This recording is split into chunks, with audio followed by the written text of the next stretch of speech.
में उत्तरार्ध third paper भाषा विज्ञान। एमए उत्तरार्ध के प्रिय विद्यार्थियों, पिछले वीडियो में हमने अर्थ विज्ञान इकाई के विभिन्न उद्देश्यों और इकाई विज्ञान के अंतर्गत जो आधारभूत सिद्धांत हमें अध्ययन करने हैं उस पर हमने विस्तार से चर्चा की थी।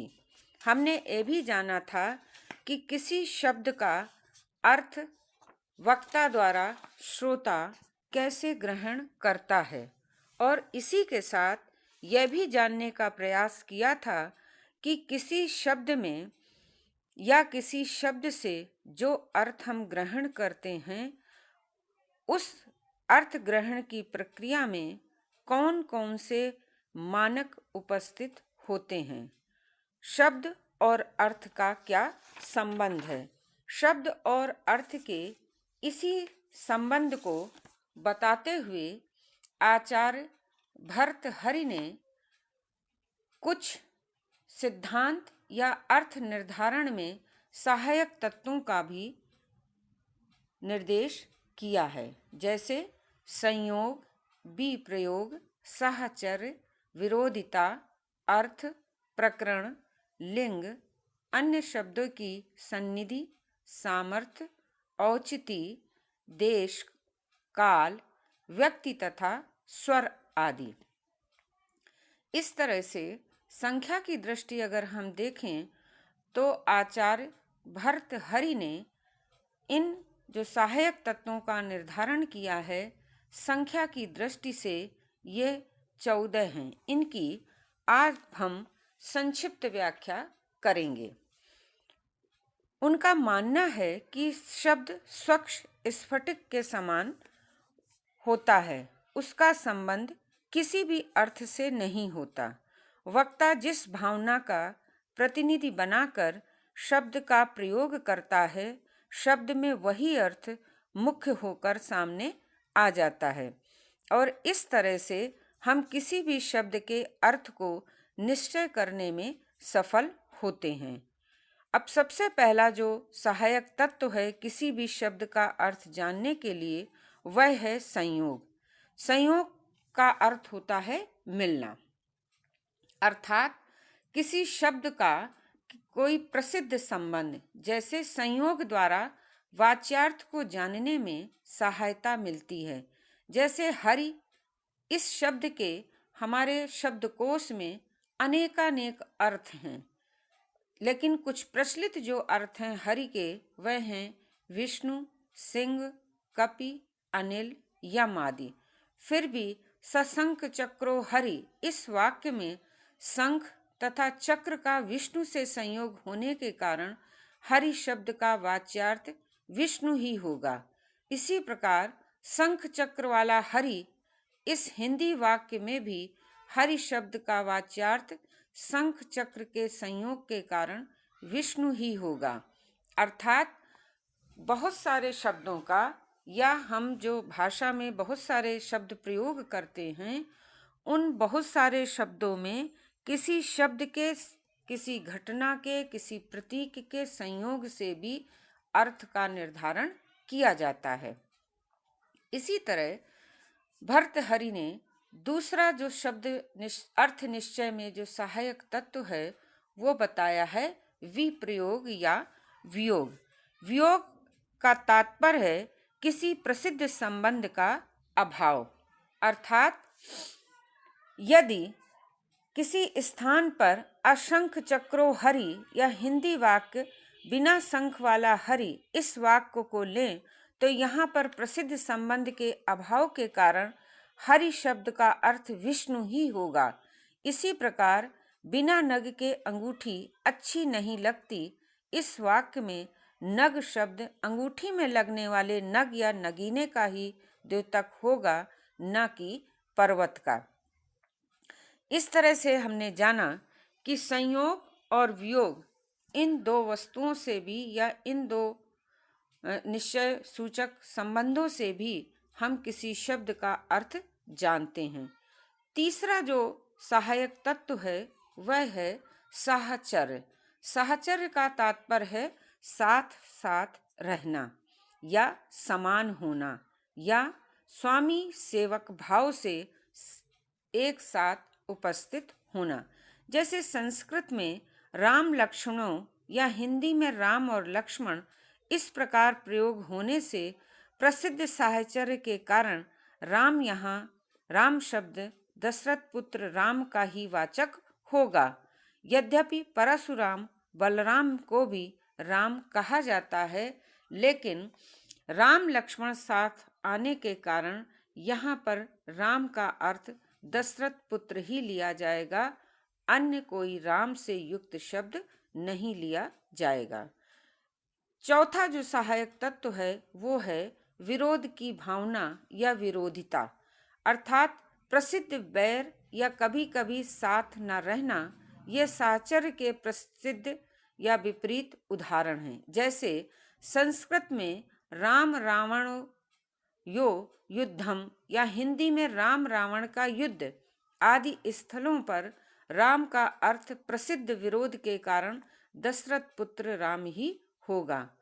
और पांचवा सहायक तत्व है अर्थ, अर्थात ऐसा प्रयोजन जो अन्य साध्य न हो। संस्कृत में मुक्ते हरि भज या हिंदी में संसार से मुक्त होने के लिए हरि को भजो। यहाँ पर मुक्ति रूपी प्रयोजन हरि अर्थात विष्णु द्वारा ही साध्य हो सकता है। अतः अनेकार्थक शब्द हरि का वाच्यार्थ यहाँ पर विष्णु ही होगा। सिंह, बंदर इत्यादि अर्थ ग्रहण नहीं किया जाएगा। पांचवा जो तत्व है सहायक वो है प्रकरण, अर्थात वक्ता श्रोता की बुद्धि में स्थित विषय या प्रसंग का अर्थ है प्रकरण। जैसे राज दरबार में प्रयुक्त सर्व जानाति देवा, इस वाक्य में देव शब्द का अर्थ राजा ही लिया जाएगा, क्योंकि यहाँ राज दरबार का प्रकरण या प्रसंग है। यद्यपि देव शब्द ईश्वर या देवता के लिए भी प्रयुक्त किया जाता है। इसी प्रकार उपचार या चिकित्सा प्रकरण में मधु औषधि ले लो, तो इस वाक्य में मधु का अर्थ शहद ही होगा। यद्यपि मधु शब्द के अन्य अर्थ शराब, बसंत ऋतु आदि भी होते हैं। तो इसका अर्थ यह हुआ कि प्रकरण के साथ भी अर्थ का संबंध होता है। कोई भी शब्द जिस प्रकरण से संबंधित प्रयुक्त किया जाता है, उसी के अनुरूप श्रोता या पाठक अर्थ ग्रहण करता है, भले ही उस शब्द विशेष के कितने ही अर्थ शब्दकोश में क्यों न दिए गए हों। सातवां जो सहायक तत्व है वह है चिन्ह अथवा असाधारण धर्म। संस्कृत में कुपितो मकर ध्वज से कोप करना रूप चिन्ह के कारण मकर ध्वज का अर्थ कामदेव ही होगा। यद्यपि इसके समुद्र आदि भी अनेक अर्थ भी होते हैं।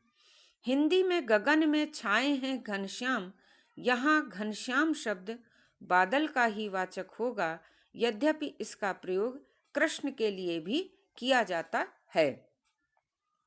अन्य शब्द की सन्निधि, अर्थात किसी दूसरे शब्द का साथ। कई बार हम देखते हैं कि भाषा प्रयोक्ता अनेकार्थक शब्द के साथ किसी अन्य नियत अर्थ वाले शब्द का प्रयोग करता है।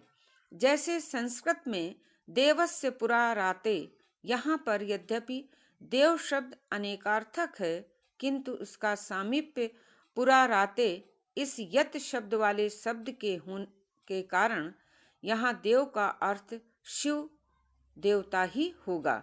हिंदी में गांधी नेहरू जैसा प्रयोग होने पर सन्निधि के कारण इन दोनों शब्दों का क्रमशः अर्थ मोहनदास करमचंद गांधी तथा पंडित जवाहरलाल नेहरू ही होगा। यद्यपि गांधी और नेहरू ये कुल नाम दूसरे लोगों के भी हैं। नवा जो कारण है या सहायक तत्व है वह है सामर्थ्य, अर्थात कारण। मधुना मतः कोकिला अथवा कोकिल मधु से मतवाला, इस वाक्य में कोकिल को मतवाला करने का सामर्थ्य मधु अर्थात बसंत ऋतु में है। अतः यहाँ पर मधु शब्द के अनेक अर्थों में से बसंत ऋतु ही यहाँ पर वक्ता का उद्देश्य है। 10वां सहायक तत्व है औचिती या औचित्य अर्थात योग्यता। योग्यता से यहाँ तात्पर्य है द्विजः उत्पत्ति अथवा द्विज उड़ रहे हैं। यहाँ पर उड़ने की योग्यता होने के कारण द्विज का वाच्यार्थ पक्षी ही होगा, न कि ब्राह्मण अथवा दांत। 11वां सहायक तत्व है देश अर्थात स्थान विशेष। उदाहरण के लिए यदि कोई व्यक्ति देवो अत्र विराजते इस संस्कृत वाक्य का प्रयोग राज दरबार में करता है तो स्थान विशेष अर्थात राज दरबार के कारण देव शब्द का वाच्यार्थ राजा होगा, किंतु यदि किसी देवालय में इस वाक्य का प्रयोग करता है तो वहाँ देव का अर्थ देवता ही होगा, ईश्वर ही होगा। इसी प्रकार यहाँ देव सुशोभित हैं, इस हिंदी वाक्य का यही अर्थ होगा कि यहाँ पर देव मंदिर में विभिन्न देव मूर्तियाँ सुशोभित हैं। अगला भर्तहरि ने जो काल अर्थ सूचक जो सहायक तत्व बताए हैं वह है काल।